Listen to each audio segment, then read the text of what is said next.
If you feel uneasy when plans suddenly change, this video is for you. If you like knowing what comes next, and your chest tightens when someone says, "Don't worry, we'll figure it out later," you're not alone. On the outside, you may look calm, flexible, even easygoing. But inside, something pulls back. Not because you hate growth, not because you fear life, but because change feels like losing control. Your mind connects safety with what is familiar. And here's the surprising part. What if your resistance to change is not a weakness at all, but a form of protection your brain learned long ago? Think about a small moment. Someone changes the plan at the last minute.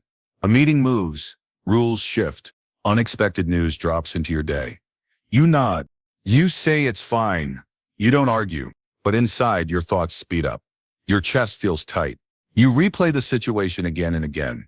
Others adjust quickly and move on. You stay quiet, still processing. It's like watching a scene in slow motion while the world keeps moving. You wonder why it feels so hard for you.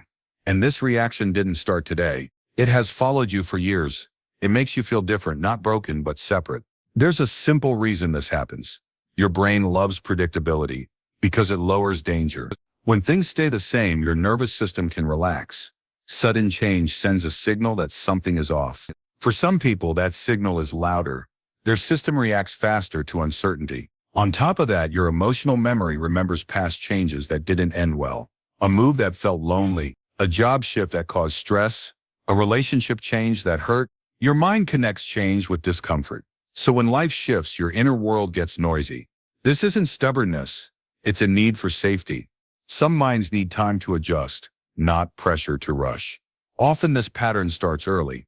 Maybe as a child, routines helped you feel steady. Then something changed. A new school, a family shift, a sudden loss. Adults around you adapted quickly. They told you to be strong or flexible. Your feelings were brushed aside. Over time, you learned to hold on to what felt stable. You were called serious or rigid. You watched others enjoy new things while you felt overwhelmed. For a long time, you thought something was wrong with you. Then one day, you noticed a pattern. Your reactions made sense. That's when blame slowly turned into curiosity. Let's clear something up. Being careful is not the same as being weak. Preferring stability doesn't mean you're lazy or afraid. Wanting time alone doesn't mean you're lonely. Taking slow steps doesn't mean you lack ambition. Your pace is not a flaw. It's how your mind stays balanced. You don't rush into things because you feel deeply. You don't jump quickly because you think ahead. There is purpose in that. And it's okay that your rhythm looks different from others. Most people miss the strengths hidden here. You tend to see outcomes before they happen. You notice small details others ignore. In spaces you trust, your focus becomes deep and steady. You're often the quiet worker who improves systems without noise. The friend who remembers what happened before and learns from it. The creator who builds slowly but with meaning. The planner who prevents chaos before it starts. You don't chase quick wins. You value lasting results. If this sounds like you might already be thinking, this is exactly me. The problem is the world doesn't slow down for this kind of mind.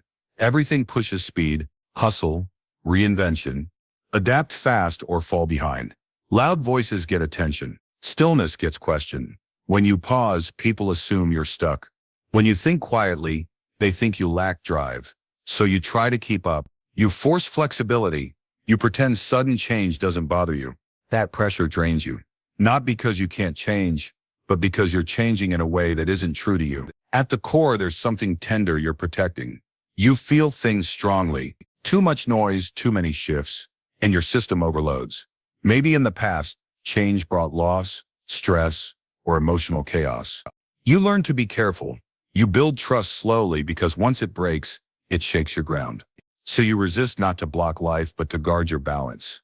It's a shield, not a wall. And behind it is a desire to feel safe enough to move forward. Inside you is a rich inner world. Thoughts run deep. Imagination is strong.